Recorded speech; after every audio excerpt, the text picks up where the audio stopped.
കോഴിക്കോട് കീഴ്മാട് മാമ്പുഴയിൽ 20കാരൻ മുങ്ങി മരിച്ചു. വെള്ളിമാടുകുന്ന് JDTയിലെ 3ാം വർഷ IT വിദ്യാർത്ഥി നാസിലാണ് മരിച്ചത്. ഗോകുൽ കെ വേണുഗോപാൽ കോഴിക്കോട് നിന്ന് ചേരുന്ന കൂടുതൽ വിവരങ്ങളുമായി. ഗോകുൽ, എപ്പോഴാണ് ഈ സംഭവം ഉണ്ടായത്? എന്തൊക്കെയാണ് മറ്റു വിവരങ്ങൾ? അപ്രജൻ ഇന്ന് ഉച്ചയ്ക്ക് 2:30 കൂടിയിട്ടായിരുന്നു ഇത്തരത്തിൽ ഒരു അപകടം നടന്നത്. ബന്ധുക്കൾക്കും കൂട്ടുകാർക്കുമൊപ്പം പുഴയിൽ കുളിക്കാനെത്തിയതായിരുന്നു മുഹമ്മദ് നാസിൽ. ഈ മുഹമ്മദ് നാസിലിന് നല്ലതുപോലെ നീന്താൻ അറിയാവുന്ന വ്യക്തിയാണ്. മാത്രമല്ല, ഇടയ്ക്കിടെ ഈ പുഴയിൽ, ഈ മാമ്പുഴയിൽ മുഹമ്മദ് നാസിൽ കുളിക്കാനെത്താറുമുണ്ട്.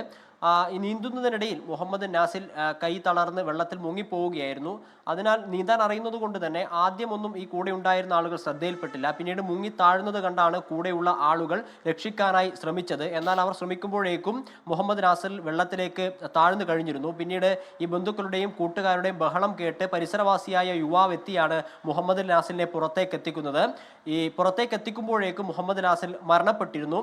20കാരനാണ് മുഹമ്മദ് നാസിൽ. ഇപ്പോൾ മുഹമ്മദ് നാസിലിന്റെ മൃതദേഹം കോഴിക്കോട് മെഡിക്കൽ കോളേജ് ആശുപത്രിയിലെ മോർച്ചറിയിൽ സൂക്ഷിച്ചിരിക്കുകയാണ്. പ്രജിൻ. ശരി, ഗോകുൽ കെ വേണുഗോപാലാണ് കോഴിക്കോട് വിശദാംശങ്ങൾ നൽകിയത്.